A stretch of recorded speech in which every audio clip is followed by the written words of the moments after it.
નમસ્કાર। આજે જીકાસમાં જે વિદ્યાર્થીઓએ કોઈ કારણસર પોતાનું ચોઇસ એડિટ કરવા માટે એન્ટર થયા અથવા તો પહેલા રાઉન્ડમાં જે લોકોએ જે ચોઇસ ભરી હતી એ ચોઇસ આજે એમની ઉડી ગઈ છે, તો ફેકલ્ટી ઓફ કોમર્સ દ્વારા હું એટલું જણાવવા માગીશ કે ટેકનિકલ કારણોસર એ નામો નીકળી ગયા હતા। જે વિદ્યાર્થીઓએ રાઉન્ડ 1માં જીકાસમાં બીકોમ બિઝનેસ ઓનર્સ માટે અપ્લાય કરેલું છે, એટલે કે બીકોમ ઓનર્સની રેગ્યુલર જે 6400 સીટ માટે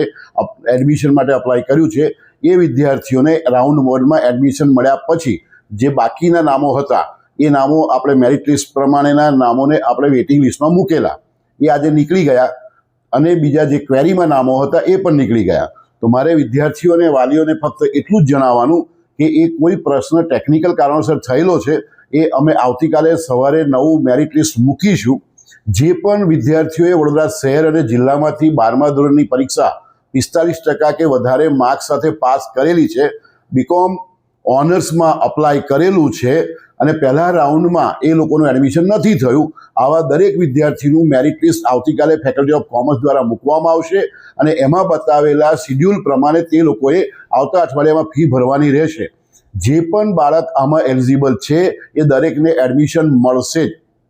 કોઈએ ગભરાવાની કે ચિંતા કરવાની જરૂર નથી। અહીં હું ખાસ એક વાત કહેવા માગીશ કે આજે આ ટેકનિકલ કારણોસર જે પણ બન્યું છે એની પૂરી માહિતી મેળવ્યા વગર તક સાધુએ જે પણ પોતાનો બિઝનેસ કરવા નીકળ્યા અને વિદ્યાર્થીઓને વાલીઓમાં ગેરસમજ ફેલાઈને ડરનું વાતાવરણ ફેલાયું, એ લોકોની નિંદા કરું છું, વખોડી કાઢું છું અને વડોદરા શહેરની જનતાને કહું છું કે કોઈ પણ પ્રકારનો ડર રાખ્યા વગર, ભયભીત થયા વગર 12મા ધોરણમાં વડોદરા શહેરમાંથી જેને 45% માર્ક સાથે